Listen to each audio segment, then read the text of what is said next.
Olá, meus irmãos, tudo bem com vocês? Eu sou o Wagner Olmos, você está aqui no canal Remanescente. Esse é mais um episódio aí tratando um pouco de conversão. Hoje eu estou trazendo uma pessoa muito querida aqui, uma pessoa que tem uma carga no evangelho gigante, enorme, e ele trabalha uma parte que eu acho importante, as pessoas não dão valor, né? A gente precisa valorizar a parte apologética também. Eu vou deixar que ele explique. Eu trouxe ele exatamente para explicar um pouco sobre isso.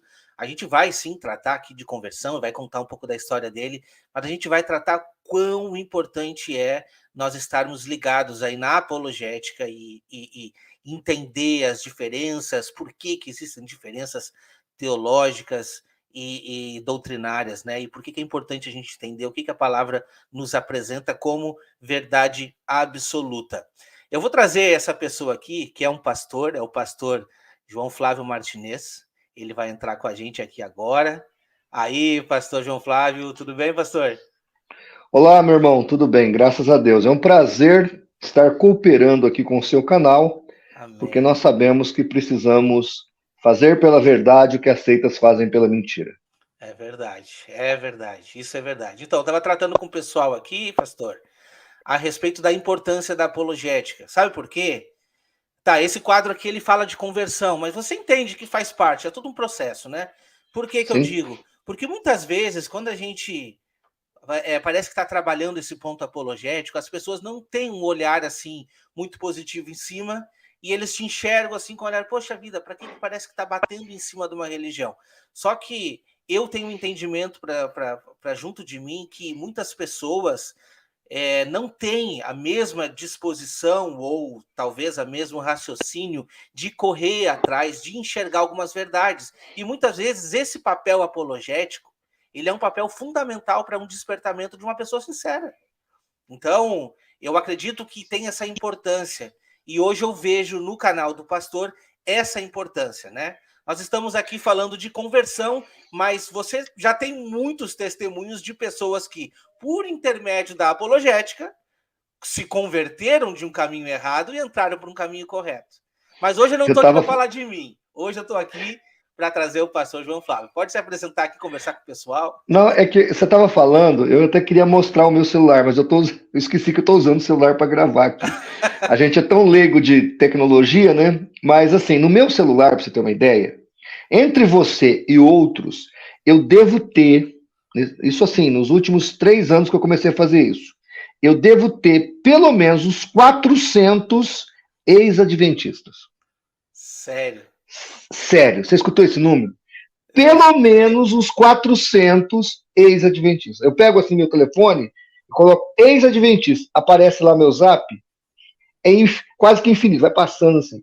Eu tenho vários ex-mormons, eu tenho vários ex-TJs e outras seitas, né? Mas o que eu quero te dizer é o seguinte: a gente acabou tendo mais adventismo do que outras, não quer dizer que a gente queira ficar sim. só no adventismo. Por exemplo, a minha expertise na área da apologética é o islamismo. Eu Olha sou só. pós-graduado em cultura teológica e na minha pós-graduação eu trabalhei a misoginia alcorânica. Então eu falo da mulher no Islã. Isso aí é uma coisa que eu foco muito. Tanto é verdade que depois, se você quiser perguntar mais sobre esse assunto, eu estou indo para o STF, viu? Eu não sou o Zanin, mas eu estou chegando. Olha só. Eu tenho um processo aí que fizeram contra mim, depois, se você quiser perguntar. Mas voltando aqui para não perder a linha de raciocínio. Então, assim, nós acabamos focando mais nos adventistas porque eles são mais aguerridos, eles querem dar respostas, ele quer dar réplica, tréplica, e aí a gente também não vai deixar por menos. E acontece da gente acabar focando mais no adventismo por causa deles mesmos. Uhum. Então eles peitam e a gente não foge do enfrentamento, né? E acabou, hoje o CACP, só para você ter uma ideia, deve ter dentro do site aproximadamente 1.500 estudos só sobre adventismo. Olha, Wagner, é um número muito relevante. 1.500 estudos. Dos 2.500 vídeos que tem no canal, no CACP Vídeos, pelo menos mais 1.000 vídeos, quase isso. Não vou deixar o número exato não, mas aproximadamente 1.000 também focado no adventismo. Tá? Então, tudo isso é uma contra-reação à reação deles. Pastor, deixa eu te interromper rapidinho.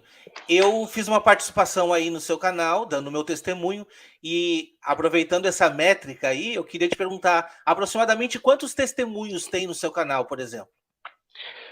Eu nunca fiz uma análise de vídeos, nós temos vários testemunhos. Tem o seu, tem do Gleison, eu quero ver se eu coloco também agora do Rodrigo, e tem vários testemunhos lá, de ex-mormons, de ex-testemunho de Jeová, tem vários, eu preciso dar uma olhada, eu nunca fiz essa análise, é a primeira vez que alguém me pergunta desse assunto. Prometo que vou dar uma olhada lá no menu que temos lá dos vídeos, até uma boa ideia, porque eu criei algumas playlists do canal, e eu vou aproveitar a sua ideia e vou colocar uma playlist de testemunhos. Amém. De várias seitas, de qualquer seitas. Né? Mas eu vou analisar isso aí, eu nunca vi. Mas eu acho que com certeza deve ser mais de 100 vídeos. Com certeza. Amém. Só de testemunhos de membros de outras organizações. Inclusive, uma das coisas que me fez se aproximar da apologética, e a apologética na minha vida, ela é desde muito cedo, é porque no início da minha conversão, eu quase virei mórmon. Então, por causa dessa cilada que eu quase caí, desde a minha conversão, eu comecei a estudar sobre seitas e heresias. E aqui estamos nós hoje, pela graça de Deus, com o canal do cacp.app.br, que é o nosso site, para você ter uma ideia, tá? Eu gosto de falar esses números para os irmãos, os espectadores que estão nos assistindo, entender o nosso trabalho. O nosso canal hoje, ele tem 15 mil ou mais, ou 16. Eu não sei agora se é 15, não sei se é 15 ou 16, mas entre 15 e 16 mil artigos. Artigos. Eu estou para te dizer que o cacp.app.br é um dos maiores sites de apologética do Brasil. Não estou falando na qualidade, porque nós teríamos que colocar o ICP em primeiro lugar, porque o Instituto Cristão de Pesquisas, ele veio em primeiro lugar, ele que começou a apologética no Brasil. Eu estou falando na questão de arquivo apologético, de material de estudos. Então, o nosso canal hoje é praticamente uma enciclopédia apologética online, com mais de 15 mil artigos. Fora o CACP Vídeos, que tem mais de 2.500 vídeos no canal. Aproveitando aqui, já está passando aqui embaixo, né? Se inscreve aqui, o pessoal que está vendo, que está assistindo esse vídeo, se inscreve no canal Remanescente e no canal CACP. Vai ficar rolando aqui embaixo. Inclusive, lá assistir. Inclusive, uma das coisas que eu tenho feito é pedir, Wagner, para que as pessoas se inscrevam nos canais dos irmãos, né? Sim. Eu já pedi e peço para o pessoal se inscrever também no seu canal, o pessoal do CACP, no canal do Rodrigo Custódio, do Gleison Perso, de outros, né? Uhum. Eu tenho colocado lá no meu canal, tentado fomentar que os nossos inscritos se inscrevam também nos outros canais que vai agregar conhecimento a eles. Vai agregar conhecimento. E diz uma coisa, eu andei assistindo no seu canal, assisto muitos vídeos, mas assisti uns vídeos antigos e eu vi que a sua caminhada é longa. A sua carga doutrinária, ela vem de qual raiz, de qual religião, da onde que você, por exemplo, começou ali a sua caminhada cristã, até esse despertamento de entender a profundidade da Bíblia e tentar resgatar a verdade, né? Bom, eu nunca fui de seita, oficialmente falando, eu nunca pertenci a uma seita. Eu apenas estive quase mórmon, mas antes de eu me converter, quando a missionária mórmon falou que os judeus descobriram as Américas, eu caí fora do mormonismo, porque eu sempre fui muito, muito crítico. Sim. Eu sou filho de pais desviados, então eu cresci num ambiente muito insalubre, esse é o termo, muito cheio de mágoa, de aversão à fé, porque se você está numa casa de gente desviada, você está numa casa de gente magoada, ofendida, aquela coisa que carrega o desviado. Então, eu nasci e me desenvolvi na minha adolescência dentro de uma casa que não se cria em Deus e que tinha até uma certa aversão à fé cristã. Uhum. Tanto que na escola, no segundo grau, quando eu fui me converter, eu me declarava ateu, ou cético, ou agnóstico, porque eu não gostava de me identificar como religioso, ou como crente de alguma espécie, tá? Mas nesse processo todo, dos 17 para os 18 anos, eu acabei me convertendo numa pequena igreja evangélica. E dali para frente, foi natural a apologética. Por quê? Assim que eu cheguei na igreja, eu até conto essa história porque é muito interessante. É uma igreja musical. Minha família ainda está nessa igreja, é uma boa igreja, inclusive, mas lá todo mundo ou canta ou toca. Uhum. E eu cheguei ali e tentei cantar. O maestro regia o coral, né, com a batuta dele ali, e a hora que ele fazia assim, para erguer a voz, que ele pedia para o coral se impostar vocalmente, e eu erguia a minha voz, ele fazia assim desesperadamente para mim, para eu abaixar minha voz, porque eu acabava com o ensaio do coral. Aí eu falei, bom, então eu vou tentar tocar algum instrumento. Aí meu tio falou, não, eu vou te dar um trompete. Tá aqui o Bona, a hora que você estiver na lição número 40 do Bona, bate as lições, o tio vai te ensinar. Meu tio era professor de música, é professor de música. Ele falou, na lição 40 eu te dou o trompete. Peguei o Bona, dó, dó, dó, ré, mi, mi, mi, fá, fá, fá. Cheguei na lição número 15. Falei, não, isso aqui não é pra mim, não.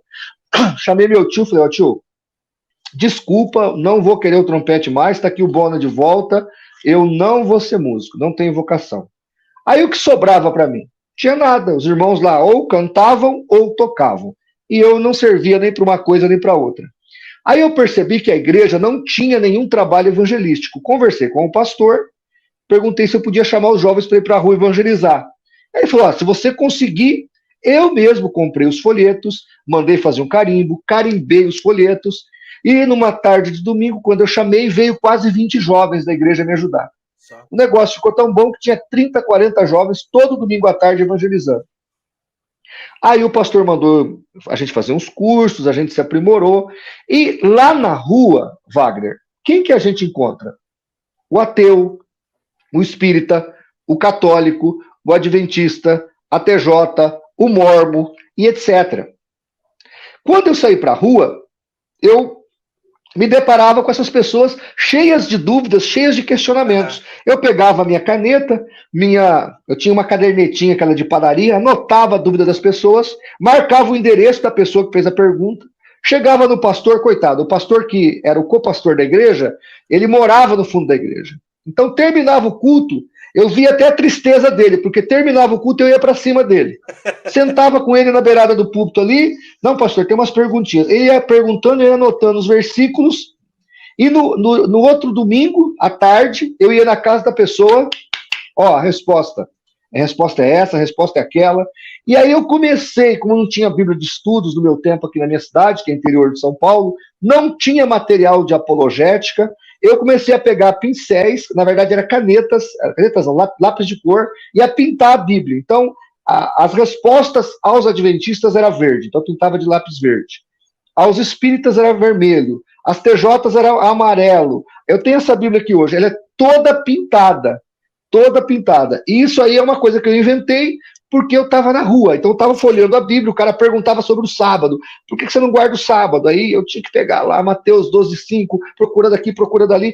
Então eu comecei a me armar e me tornei apologista, não é porque eu era um apologista, mas porque eu sou um evangelista. Todo evangelista, sim, quem está no campo vai se encontrar com a apologética. E foi isso que aconteceu comigo. É até interessante porque muitas das vezes, né, a gente quer pregar, por exemplo, uma pessoa, você na sua casa está assistindo aqui, você vai lá, não, vou sair para um trabalho missionário, e aí você bate na porta de alguém, vou te apresentar e tal, e essa pessoa vai vir com a doutrina que ela já tem pré-determinada, e muitas vezes a gente não tem resposta.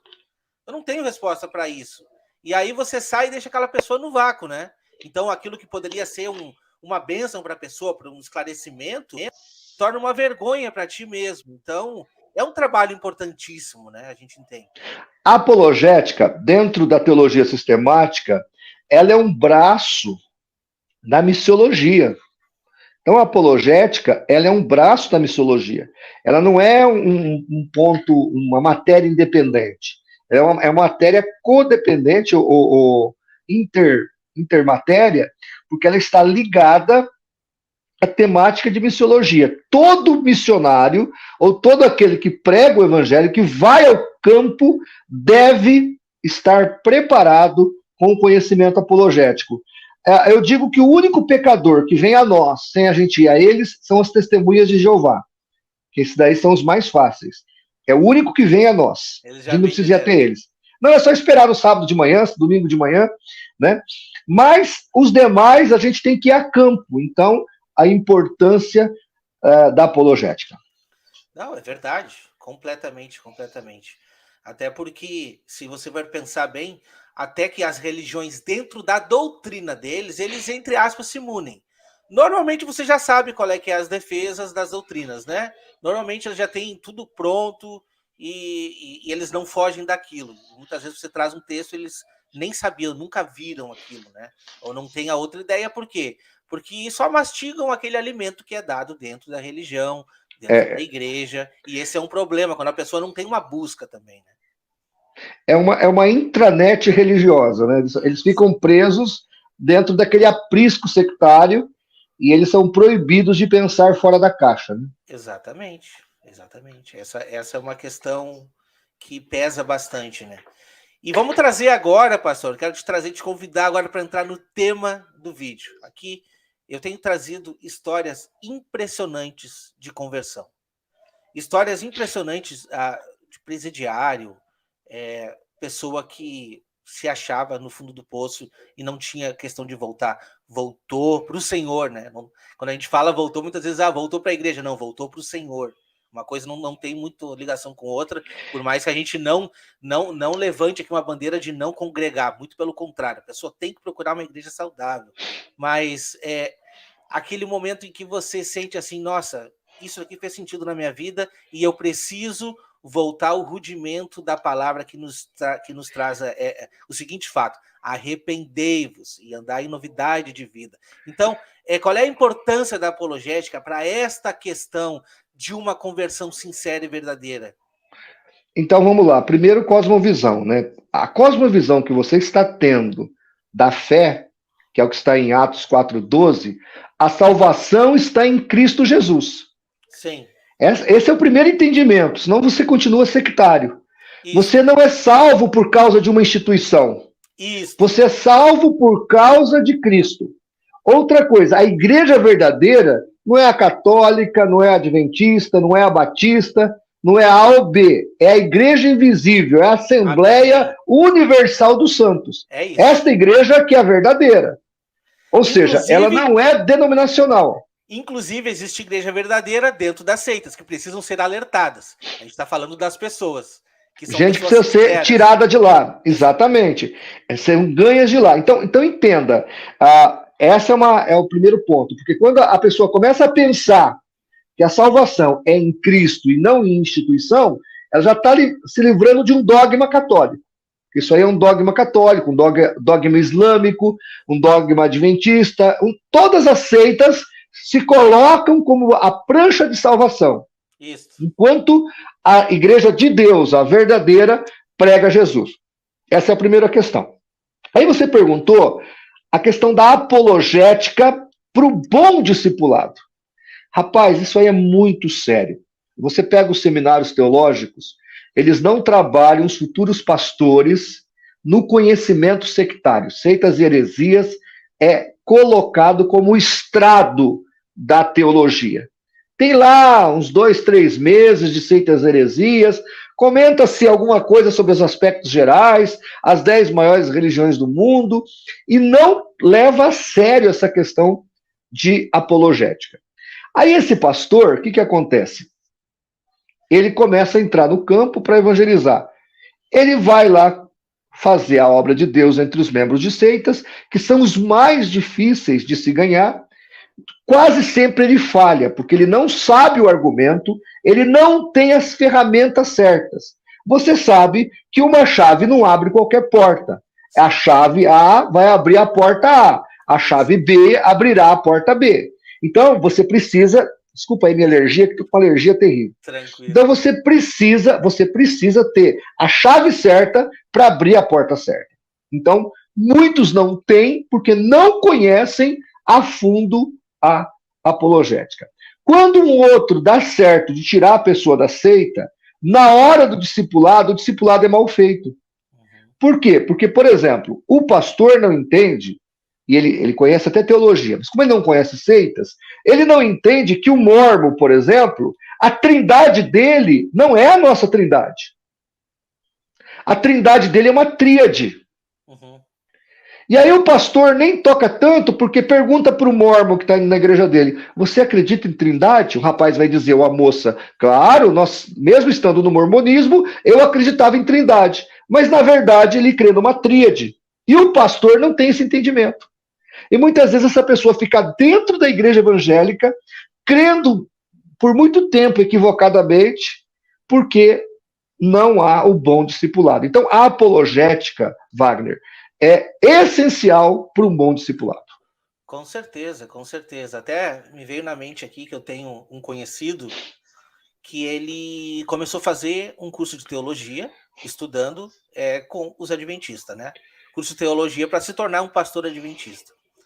Lá pelo segundo semestre já, ele começou a conhecer aquilo que estava sendo apresentado para ele nas cadeiras e surgiram dúvidas.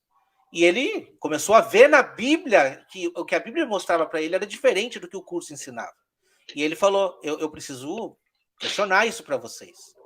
E ele foi questionando, e chegou a um certo ponto que foi dito para ele aqui, olha, aqui não é o lugar de tu questionar, é o lugar de tu aprender, porque o que tu aprender aqui tu vai repassar. Então, ele se viu naquele momento que ele estava num lugar que, na verdade, não estava para esclarecer ou para deixar os pontos alinhados, e sim para passar adiante todos aqueles dogmas, como se fosse catequizado, entende?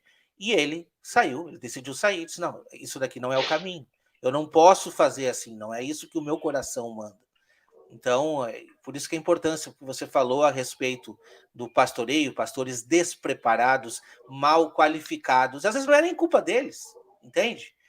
Eu acredito sim que existem pastores sinceros que estão sinceramente enganados, sinceramente errados. Em alguns não é nem questão deles estarem errados, Wagner. É que eles conhecem até a teologia, mas eles não se preparam em apologética. Vou te dar o nome de um homem que eu duvido que você vai encontrar teologicamente no Brasil um cara mais preparado que ele. Dr. Luiz Saião. Uhum. Luiz Saião é doutor em teologia. Um homem que ajudou a fazer a tradução, a nova versão internacional para o português. Uma pessoa extremamente libada na teologia. Amigo do Rodrigo Silva, da outro seita doutor, adventista. Né? Outro doutor herético, né? Amigo do Rodrigo Silva, da seita adventista. E ele acha que o Rodrigo Silva tem a mesma fé que ele.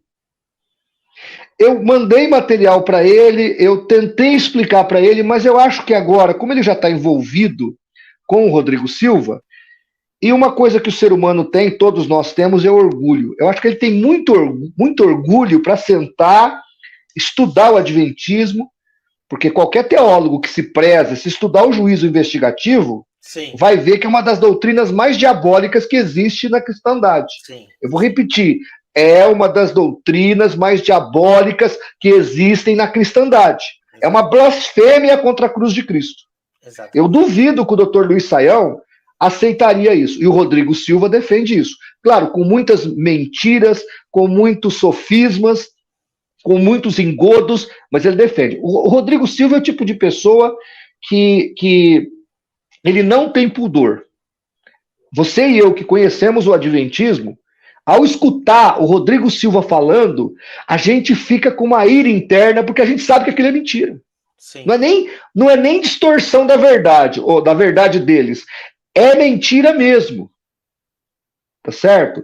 Tanto que se você pegar aí o pessoal do IAGE, que é do Instituto Agrícola de Evangelização lá, que é o pessoal que fez a Bíblia White, a Bíblia de Ellen G. White comentada, não foi nem a casa publicadora.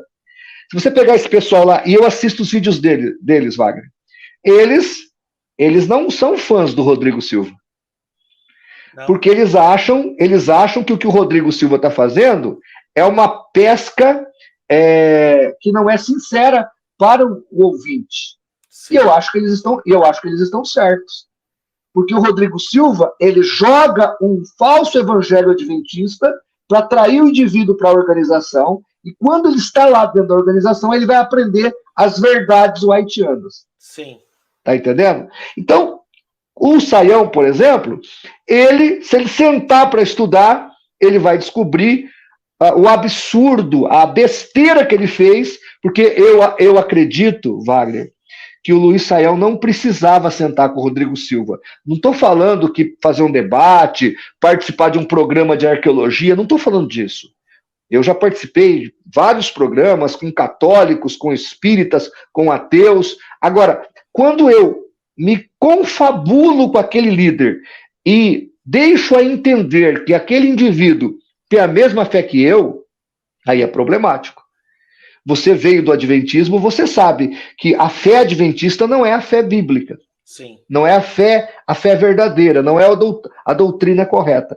Então, o que acontece? Esse é um exemplo de teólogo que não estudou apologética e caiu nas garras das seitas. E agora, para ele voltar atrás, ele vai ter que sujar um pouco o nome dele, falar que ele errou, que ele foi imprudente.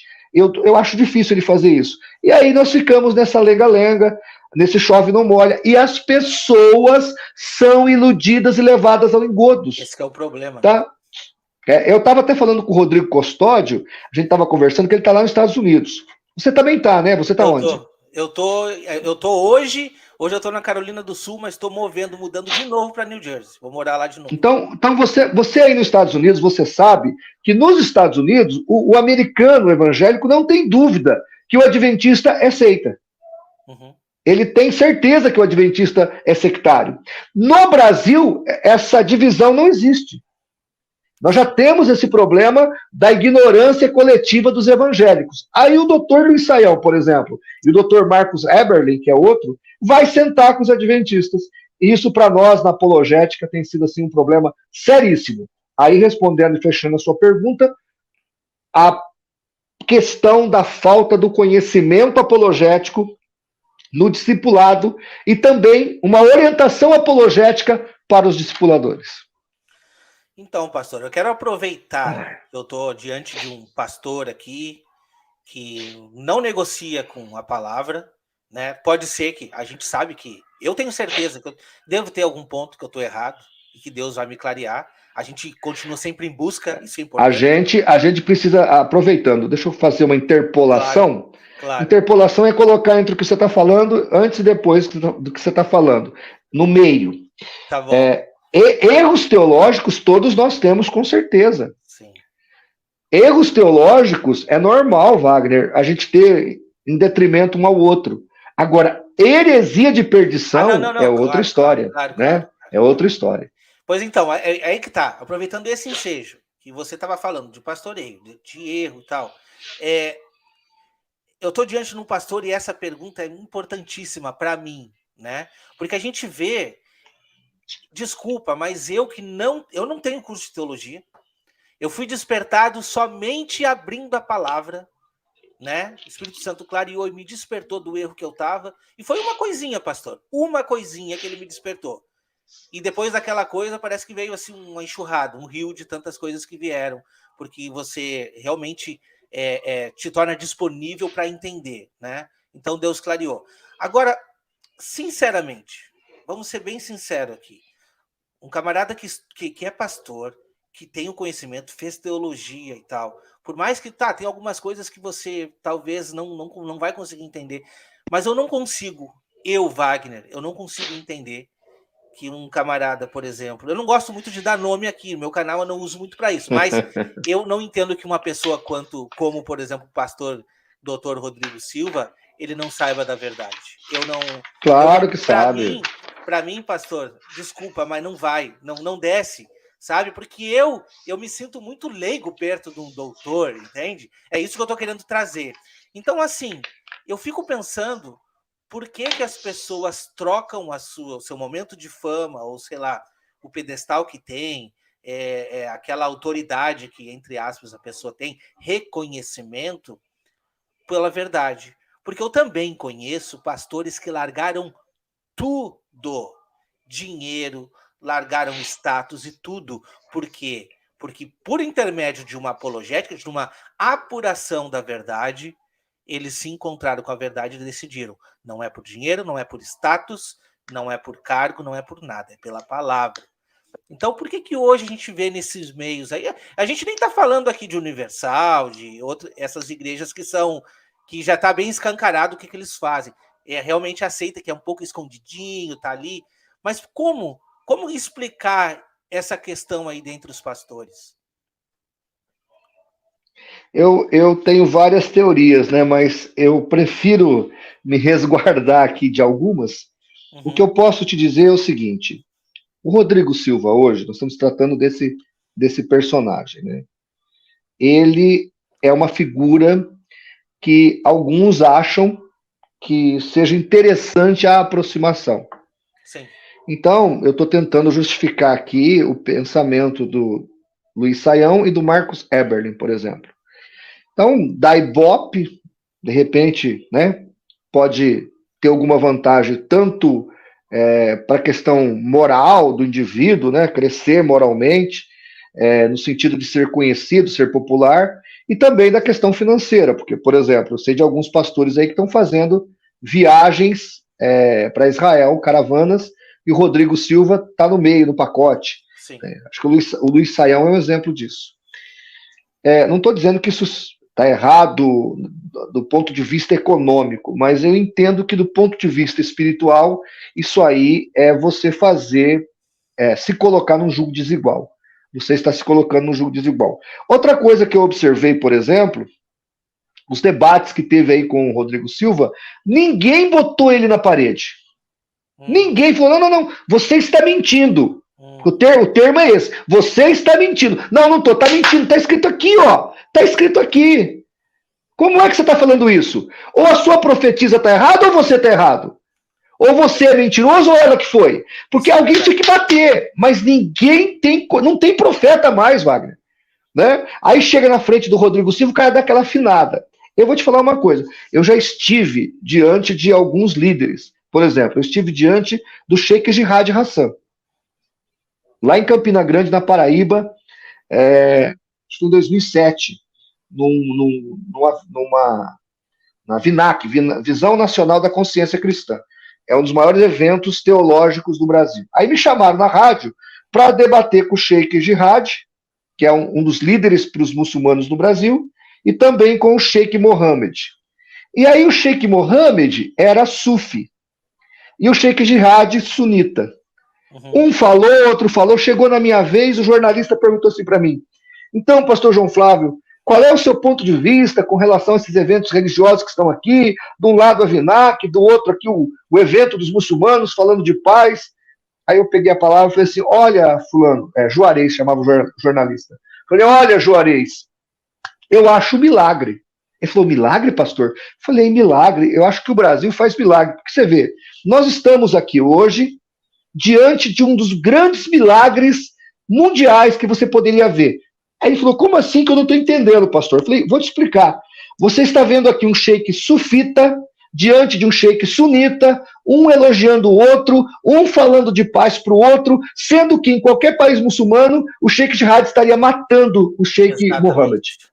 Porque os sufis são perseguidos pelos sunitas. Os sunitas odeiam os sufis. Quando eu falei isso, cara, o Jihad deu um tapa na mesa e quase derrubou o microfone, quase tirou a rádio do ar. O senhor me respeite. Eu falei, o senhor me diga se eu estou mentindo. É mentira ou é verdade? E o Sheikh Mohammed caladinho, assim, bem quietinho, porque ele sabia que era verdade. Lógico. Aí quando ele falou, prova, eu botei a minha mão na minha pasta, arranquei umas revistas Vejas e joguei em cima da mesa da rádio, assim. Cara, o negócio fechou tanto que o Juarez teve que pedir um intervalo, o jornalista, que era um dos programas mais ouvidos no Nordeste brasileiro, lá em Campina Grande, na Paraíba. Aí eu dei um intervalo, na volta o acordo foi o seguinte, eu vou entrevistar primeiro o Jihad, depois eu entrevisto você. Só que comigo não teve acobertamento, não teve polimento, o negócio foi na verdade. Ô Wagner, o negócio é na verdade. Esse negócio de apologética florida, que joga confete, não, querido, né? Outro dia eu assisti um debate lá na Musical FM, um debate muito bom, contra o unicista Carlos Moisés e o outro irmão trinitário. O irmão trinitário deu uma lavada no Carlos Moisés, eu achei fantástico. Se não me engano, acho que foi o pastor César. Aí, no final do debate, o debatedor, eu não lembro se era o César, mas eu acho que era o pastor César, olhou para o Carlos Moisés, que é unicista, um herege, nega a trindade, e falou assim: Carlos, você é uma bênção, mas você é uma bênção na música, eu vou orar por você, tal, tal. Aí jogaram deu aquela amenizada no final. Peraí, ele tinha que ter feito apelo. Ele tinha que ter perguntado: escuta, Carlos Moisés, você quer renunciar ao unicismo? Você quer renunciar esse ódio que você tem contra a Trindade, que vocês chamam de diabólica e satânica, e aceitar o Deus bíblico, porque você não crê no Deus bíblico, você crê no Deus sabeliano. Você quer renunciar a isso aí? Não, na hora de fechar o debate, que foi espetacular, ele deu um chocolate no Carlos Moisés, que é muito ruim de Bíblia, na hora do fechamento foi esse eufemismo da verdade. Wagner, eu aprendi uma coisa, filho. A verdade não pode ser eufemizada. Com certeza. Você não pode rebuscar na hora da verdade. Você tem que ser um João Batista. Sabe João Batista? Sim. Que subia em cima da pedra e gritava a verdade. Não estou falando em ser mal educado, não estou falando em ser agressivo, não estou falando em agredir fisicamente ou verbalmente. Eu estou falando em ser convicto. Expor. Ó, tá aqui os fatos, tá aqui. Como é que é? Vai ou não vai? Isso é verdade ou mentira? Porque o que eu vejo hoje, lá no programa da HIT, nesses debates que tem por aí, é, aquela joga de confete. E eu pessoalmente entendo que a apologética que Deus me deu para fazer não é de jogar confete, é de falar a verdade. Eu vou ter poucos amigos com isso? Pode até ser que sim, mas eu entendo que nós precisamos fazer uma apologética, eu acho que foi Tertuliano com Marcion, eu não sei se foi, acho que foi Tertuliano com Marcion. Tertuliano se encontrou com Marcion e Marcion falou assim para ele, que ele era gnóstico, Marcion. Ele falou assim para ele: você tem que nos aceitar, olhando para Tertuliano. Tertuliano olhou para Marcion, estendeu a mão e pegou na mão de Marcion e falou assim: eu te aceito como um verdadeiro filho do cão. Essa foi a apologética de Tertuliano, porque não dava para negar as doutrinas fundamentais da fé, que a gnose, naquele tempo e até hoje, ignora. Então, assim, eu sei que é um pouco duro o que eu estou falando, eu sei que não é politicamente correto o que eu estou falando, parece um tanto belicoso o que eu estou falando, mas essa, ao meu ver, é o tipo de enfrentamento que nós temos que fazer. E desse jeito, com a verdade, pela verdade. Foi assim que Jesus fez, é só você ler Mateus 23, era assim que os profetas bíblicos faziam, e é o que falta hoje, nós não temos profetas. Sim.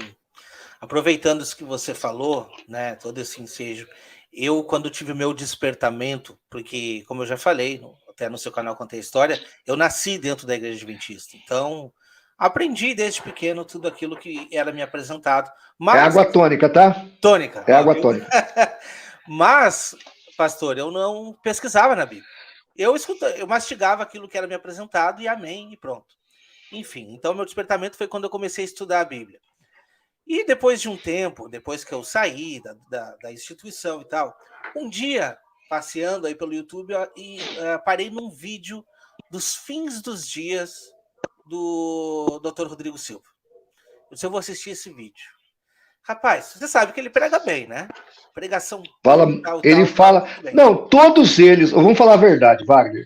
Todos eles são treinados para falar e para agir com cordialidade. Sim. Rodrigo Silva, o Leandro Quadros, o Ivan Saraiva, tá certo?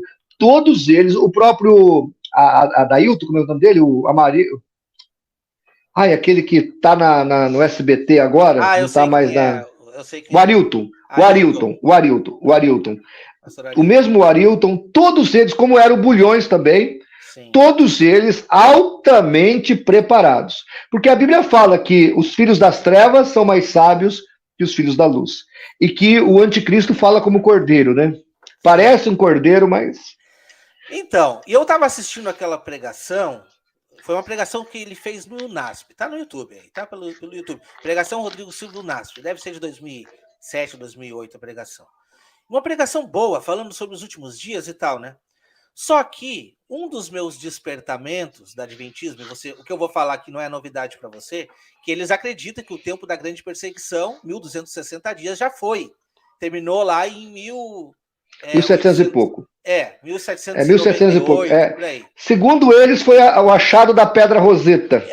Sim. Pois é, mas daí Mateus 24 vai te mostrar que logo depois daqueles dias o sol escurecerá, a lua não dará sua habilidade, então você vai ver Cristo voltar. Nós sabemos aqui, a gente tem a noção de que teremos aí, depois do surgimento do anticristo, teremos uma perseguição de 1260 dias. Nós sabemos disso, isso aí está claro, na maioria das religiões já acreditam nesse tempo de grande perseguição. Pois bem, o livro de Daniel, ele reflete muito bem isso, ele traz em vários pontos. Daniel 12, por exemplo, vem mostrando. E ele chegou nesse ponto. E aí que eu fiquei esperando que ele lesse isso, né? Que depois, então, naqueles dias, né? O Senhor enviaria, né? O Senhor protegeria os filhos do povo dele, né? Daqueles dias. E eu fiquei esperando que ele lesse, e ele disse assim, olha, eu não vou entrar nesse ponto porque é polêmico, então eu vou deixar de fora aqui para vocês, mas vocês entendem, né, que isso já aconteceu lá no passado. Sabe, isso me deu um tremor, assim, na hora, assim, que eu pensei, poxa vida, como que uma pessoa esconde isso dos irmãos, que está tão claro, né? Que uma coisa que está tão clara na palavra de Deus. Ali, Daniel 12, versículo 1, mostrando sobre o tempo da grande perseguição. Como que esconde? Então, é coisas assim que a gente não consegue entender vindo de uma pessoa estudada, entende? Uma pessoa estudada. Por quê? Simplesmente porque vai contrário à doutrina que a igreja apresenta, né? Ele é um cara estudado, mas dentro de uma gaiola, né? Ou seja, ele pode ir até... Ele sabe mais ou menos até onde ele pode ir, mas ele, de vez em quando, volta para si, e acho que agora, recentemente, ele fez um vídeo, ele falando que prega em tudo quanto é igreja, porque ele se comporta, ele sabe, ele é educado, ele sabe agir com cordialidade, mas ele não esconde que é adventista, nem as suas doutrinas distintivas, né? Então, de vez em quando, ele sai um pouco, volta, porque o negócio dele é marketing. O negócio dele é marketing. Ele não está preocupado com a verdade, ele está preocupado com o marketing da igreja. Sim, exatamente. Então, são coisas que às vezes assim deixa a gente chateado, mas para o leigo não faz diferença. E aí que eu vou entrar nesse ponto que eu quero tratar com você aqui, tá? Como a gente falou lá no início. Eu recebo muitas pessoas, principalmente os conhecidos, que não te dão ouvido, né? Familiar e tudo, que diz assim, para que falar disso? Deixa a igreja, Jesus, é só Jesus. É o amor a Jesus, você não precisa bater nesse ponto. O importante é Jesus, é tu congregar e tal. É só um errinho, você já deve ter ouvido isso, né? Muito. É só um errinho e tal. Isso me deixa tão triste, porque a palavra de Deus diz que nós devemos examinar as Escrituras. E o principal, que isso nunca mais saiu da minha cabeça, né? Que nós precisamos amar a Deus com todo o nosso coração, com toda a nossa alma e com todo o nosso entendimento. E aí a gente vê que as pessoas não depositam um tempo para buscar o entendimento da palavra, para não ser enganado, né? E aí fica naquela mornidão, a igreja aceita, né? Eles mesmos dizem, nós somos Laodiceia, nós somos a igreja morna. Poxa vida, como assim? Nós somos Laodiceia. Eles pregam. Eles pregam mesmo isso. Eles pregam mesmo. Eu vi eles pregando. Denominam como Laodiceia. Mas eu até acho que eles têm razão. A igreja adventista é uma Laodiceia mesmo. Não, eles têm razão. Mas olha só que interessante, né? Você aceitar uma condição dessa. Porque quando eu estudo as 7 igrejas do Apocalipse, eu vejo advertências, eu vejo qualidades e eu vejo promessas para 7. Eu vejo isso. Pô, se eu vejo isso, o que eu vou buscar para mim? Eu vou buscar ser uma Laodiceia? Ou eu vou buscar ser uma Esmirna, por exemplo, que é muito melhor, né? Ou vou buscar ser uma Filadélfia, que é muito melhor. Entende? Eu acredito que as pessoas podem e têm o direito de buscar melhorar sua condição de vida todos os dias e não aceitar uma coisa que está te sendo imposta. Olha, respondendo a sua pergunta, olha Judas, capítulo 1, né, versículo 3, diz assim, eu vou ler aqui no meu computador. Amados, olha o que Judas fala. Procurando escrever-vos com toda diligência acerca da salvação comum. É isso aí que você falou, pregar Jesus, Sim. pregar o amor de Deus. Aí Judas continua. Tive por necessidade escrever-vos e exortar-vos a batalhar pela fé que uma vez foi dada aos santos. A palavra batalhar aqui é apologia no grego, é a defesa. Então, Judas está dizendo que ele estava escrevendo sobre a salvação comum. Aí ele falou: não, mas não é só isso. Concomitantemente com a pregação santa do Evangelho, que Jesus ama, que Jesus salva, que Jesus leva para o céu, que Jesus perdoa os pecados, tem que vir paralelamente a essa pregação a exortação e a pregação apologética, a defesa da fé. Eu prego a graça, eu prego o amor, eu prego a misericórdia, mas eu prego o certo, eu combato a heresia, eu corrijo o erro, eu exorto as pessoas, porque esse combo é o combo do evangelho. Graça e apologética. Evangelho e exortação. Isso tem que andar junto. Então, Judas está dizendo que tem que haver uma diligência. Eu prego graça, eu prego amor, eu prego piedade, eu prego perdão, mas eu prego o que é correto, eu prego doutrina, eu prego exortação, eu falo do que está errado, eu falo do que está certo. Esse combo tem que andar junto. As igrejas querem pregar o amor, né? Aquela história, aquela conversa furada. Para eu fazer o sol da justiça brilhar, eu não preciso pagar o farolete de ninguém. Mas tem um monte de farolete aí sendo seguido, né? Nós precisamos resolver esse problema dos faroletes. Porque Paulo fala a Tito que era para apagar os faroletes que tem por aí. Ou seja, ele fala, calem os contradizentes. Então, a apologética entra nesse ponto. Não, é exatamente isso, exatamente esse ponto. E a gente precisa se esforçar, né? Eu acho assim, nós fomos criados por Deus e foi nos dado um discernimento. E aí entra uma questão pessoal, porque as pessoas, infelizmente, elas veem na religião um amuleto, tá? Um amuleto que diz assim, olha, o que eu preciso eu encontro lá dentro daquelas quatro paredes. Né? E você vê invariavelmente as pessoas dizendo, não, eu preciso de uma oração, eu vou até o pastor. Não tá errado, não estou dizendo que é errado você ir e pedir para o pastor orar, não é isso. O que eu estou querendo dizer é que as pessoas, infelizmente, pastor, elas estão terceirizando a fé. Né? Estão colocando como se fosse um intermediário entre elas e Deus. E não deve ser assim. A palavra mesmo diz que nós temos uma interpretância que nós não tínhamos, que é de entrar na presença de Deus, né? Por intermédio do Hebreus sangue de capítulo Cristo. 9. Poxa vida, por intermédio de Cristo, a gente entra num lugar que não era acessível a nós, o Santo dos Santos, por intermédio do sangue de Cristo. Até isso a igreja erra, né? Dizendo que é só depois de 1844. Olha só. Enfim, uma autoridade que nos foi dada a partir da morte de Cristo. Autoridade que nós temos, entende? Então eu vejo assim, infelizmente as pessoas terceirizam a sua fé, terceirizam a sua crença. Olha só que interessante. Muitas vezes eu tento mostrar, irmão, tá errado nesse ponto. Olha aqui, com carinho mostrando.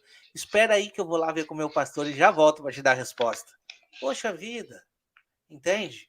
Sabe, tudo bem, a gente reconhece aqui que um pastor E o duro que você está pessoa... falando. Não, o duro que você está falando de pessoas que estão na igreja há 30 anos, né? Não, E ainda não tem os. E não adquire conhecimento, né? Não. Então, assim, ó, eu não vejo um problema de tu comungar e de tu debater com teu pastor e perguntar.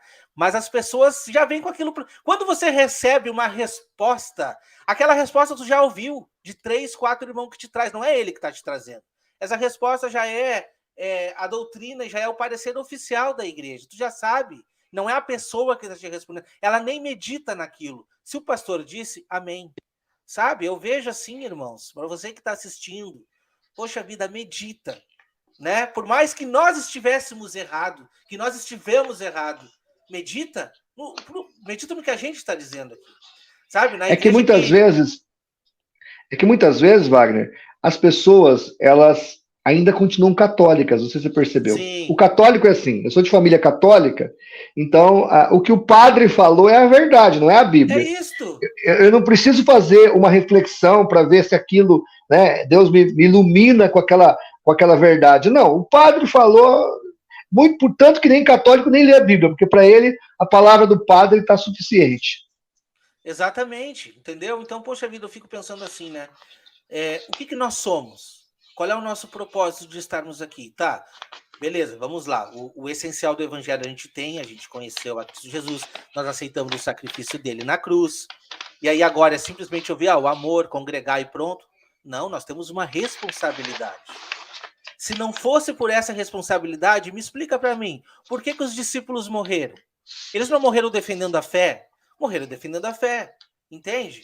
Então é uma questão assim, é uma questão que precisa ser internalizada. Quando a gente fala aqui de apologética, de defesa da fé, é de defesa da palavra de Deus, entende? Ô Não é Wagner, do erro. 70% do Novo Testamento foi escrito com viés apologético. 70% foi escrito para defender alguma questão doutrinária. Então, olha o nível de relevância que isso tem dentro do contexto da palavra de Deus. Exatamente. Então, é questão da gente meditar. Essa é uma questão para a gente realmente estar inteirado e meditar. Outra coisa que é interessante, é importante e que eu não dava muita atenção, porque o meu despertar foi diferente. Hoje, infelizmente, muitas pessoas despertam vendo o erro, e muitas vezes são erros assim, olha, o erro dentro da igreja, por exemplo, tá? Rodrigo Silva erra em tal coisa ali, então já não tá legal. Ou se não, tá, eu vou descobrir os erros de Ellen White, o que ela fez e tal. Eu vou descobrir o erro de Joseph Smith, por exemplo. As pessoas muitas vezes focam nisso. O meu despertar foi diferente, foi realmente teológico. Eu consegui ver que as doutrinas teologicamente estavam erradas, sem conhecer a história. E hoje, escutando o nosso irmão aí, Gleison Pércio, que já participou aqui, já participou com você, escutando o irmão Rodrigo também, sabe? A gente vê quão é importante nós irmos na história para conhecer a raiz do problema. Porque se você ir na raiz, você consegue detectar o problema também. Você vê assim, não, essa iniciação, como que surgiu essa religião? Ela surgiu do quê? Como que funcionava lá? Então a gente vê que esse trabalho, por exemplo, que esses irmãos fazem é importante também. E hoje eu estou conseguindo ter um estudo um pouco mais aprofundado também a respeito dos pais da igreja. Quando eu digo pais da igreja, eu não estou falando de os pais da igreja a partir dos anos 300 para cá. Eu estou dizendo exatamente aqueles que foram os mais próximos dos discípulos, o ano 100, 150 por aí, que é um momento que tu pega aqueles escritos e tu vê como que eles criam, entende? Eu tenho um dicionário aqui muito bom, depois eu posso te mandar aqui a bibliografia. Chama Dicionário da Doutrina Patrística. Exato, Patrícia. Então, não sei se você conhece esse dicionário. Então você pega, por exemplo, Trindade, e ele catalogou tudo que os pais da igreja disseram sobre Trindade. É top, hein? Muito bom. Depois eu te passo a bibliografia dele. Depois você me manda, sem problema nenhum. Vamos analisar. E é isso, eu acredito que as pessoas sempre têm uma oportunidade de sair um pouco da caixinha. Quando eu digo sair da caixinha, é sair da religiosidade. Porque se nós fôssemos levar em conta a religiosidade, eu não sei o que Cristo Jesus veio fazer aqui. Porque ele foi o maior apologético que já passou nessa terra. Ele chegou literalmente quebrando a banca da religiosidade naquele momento. É ou não é verdade? Entende? Pois é. Então é uma questão da gente observar. Tá, mas Jesus não é só amor? Claro que é amor. Mas olha só o que ele fez. Literalmente entrou no templo, arrastou, jogou tudo aquilo fora e disse: a casa do meu pai não é uma casa de bagunça.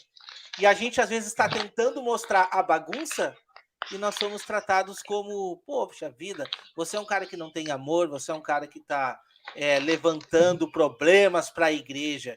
Como assim problemas para a igreja, né? Então, eu tenho a seguinte filosofia. A minha apologética que eu prego, ela é uma apologética feita para criar muros ao redor da igreja. Muros ao redor da igreja, ou seja, proteger os crentes que já têm a sua fé pré-definida. E, ao mesmo tempo que ela cria muro ao redor da igreja, ela fomenta entre os crentes ferramenta para poder evangelizar os perdidos no mundo sectário. Ou seja, aquela chave que abre aquela porta, eu tenho aqui.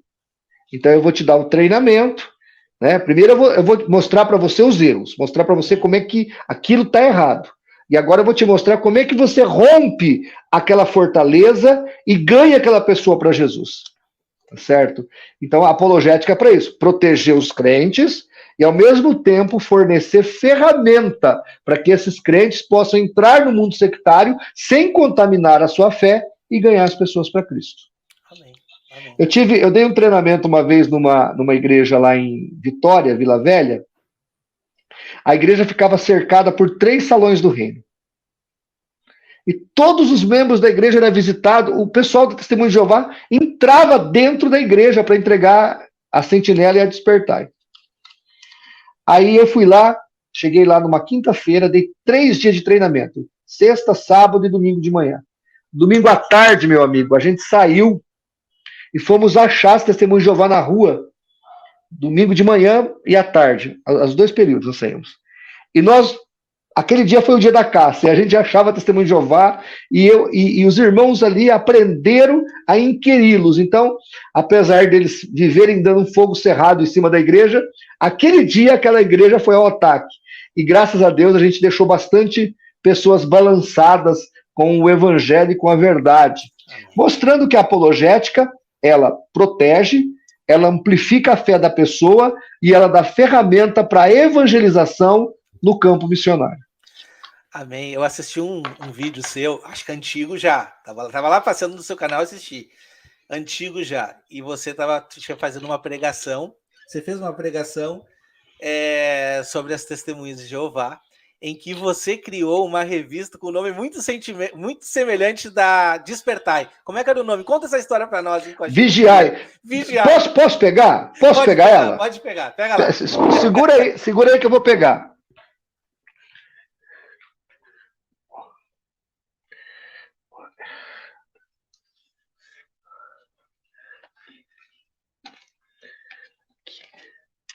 Aqui. Olha aqui. Olha aqui. Conta essa história para nós aí. Essa revista foi um sucesso. Foi um sucesso. Eles têm a Despertai e a Sentinela. Aí eu peguei essa aqui, que é um clone. Eu recebi processo por causa disso aqui, viu? Sério?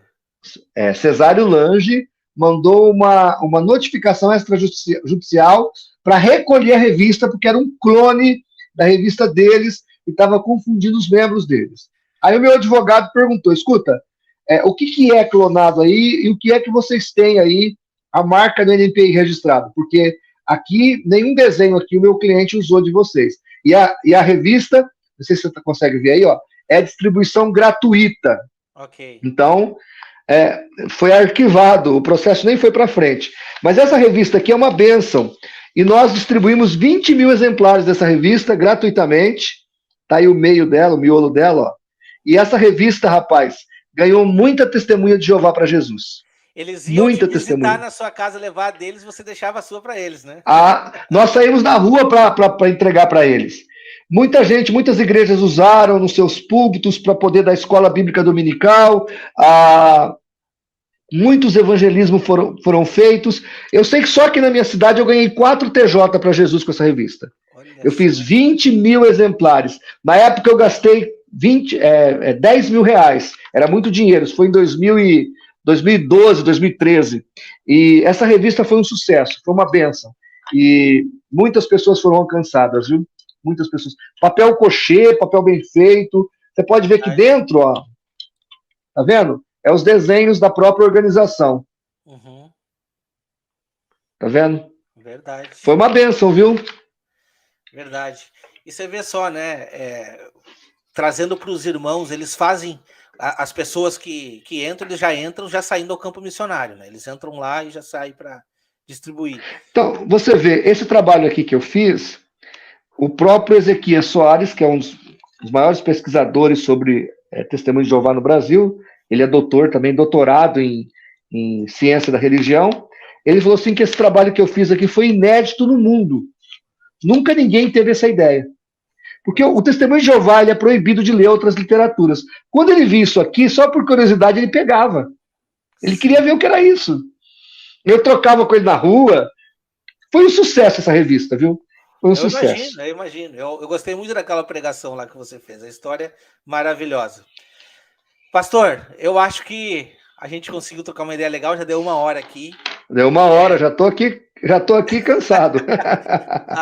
Mas esse assunto é bom, hein? É bom. Então a gente vê que para uma conversão verdadeira também é importante nós estarmos inteirados da verdade, né? Porque muitas vezes eu me converti a Cristo, mas não importa, vamos para qualquer outra religião aí, vamos entrar em qualquer religião. E muitas vezes a gente está ouvindo a voz que não é a voz correta, né? Nós estamos ouvindo o sonido da trombeta errado, entende? Então, vê a importância que tem. Por isso que a gente traz para os irmãos meditarem, procurarem saber. Eu acredito que aquela pessoa que está na busca da verdade, Deus ele não vai desamparar.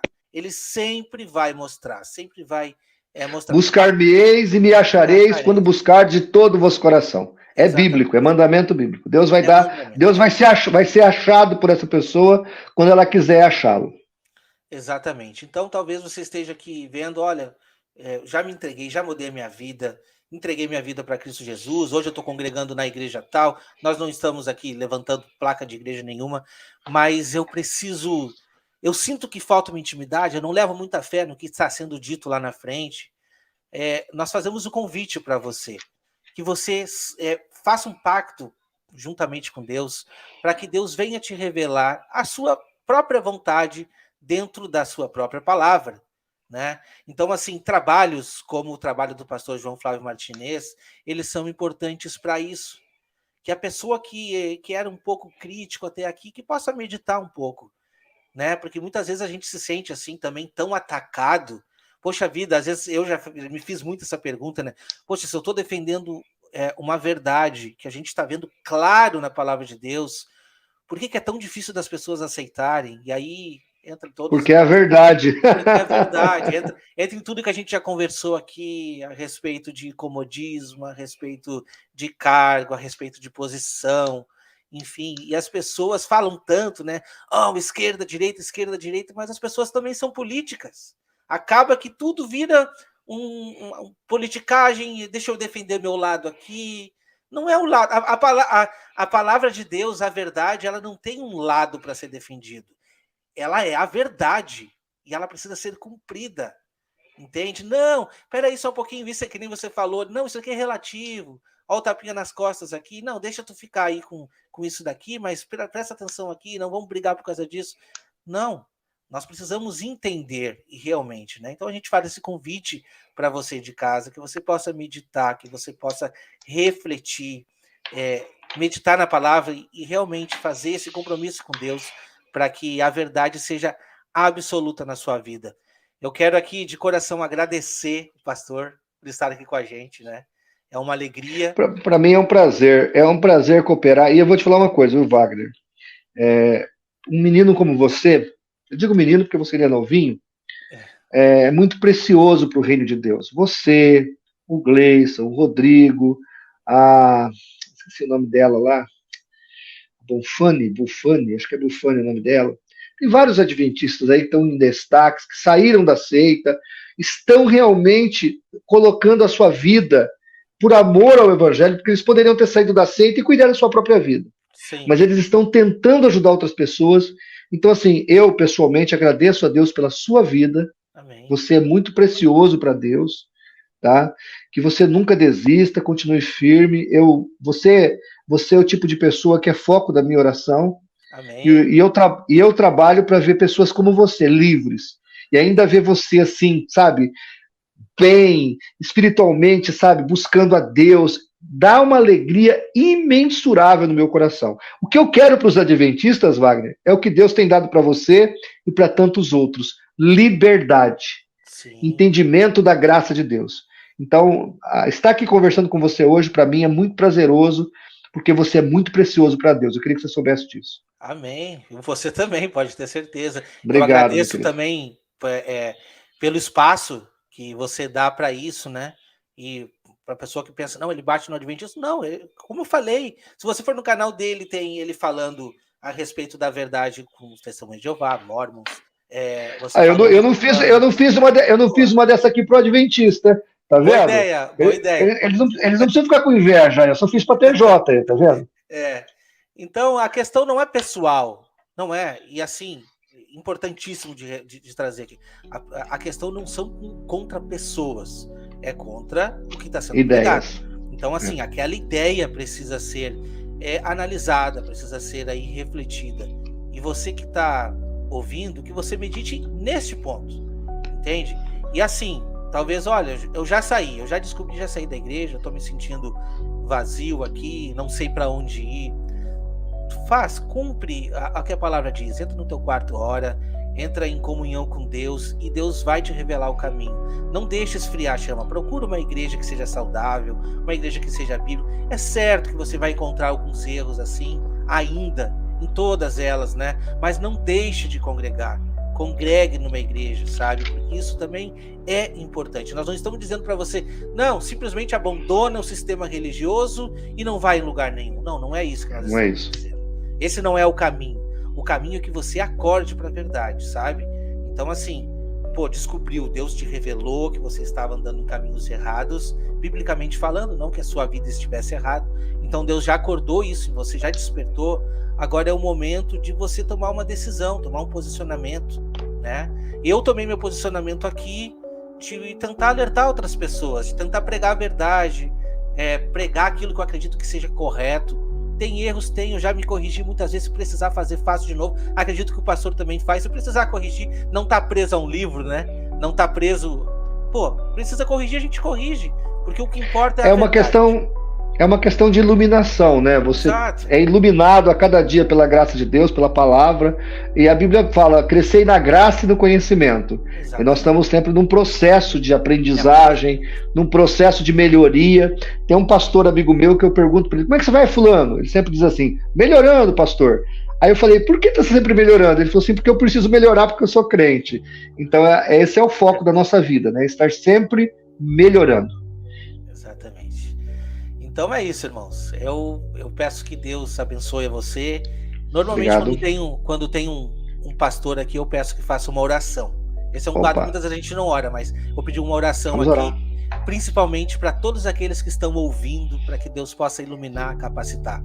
E, por favor, uma oração aqui para mim também, porque eu preciso também. Toda quarta-feira nós oramos por você, viu? Por você, pelo Gleison, pelo Rodrigo. Você está lá no nosso caderno. Nós estamos orando. Amém. Mas vamos orar aqui agora, então, me permita. Vamos orar. Senhor, obrigado por esse momento de comunhão aqui com o nosso irmão Wagner. Obrigado pela vida dele. Obrigado pelos ouvintes aqui do canal. Obrigado, Senhor, por esta rica oportunidade. Como nós tratamos nesta noite, meu Deus querido, nós falamos da importância da apologética na vida diária da igreja.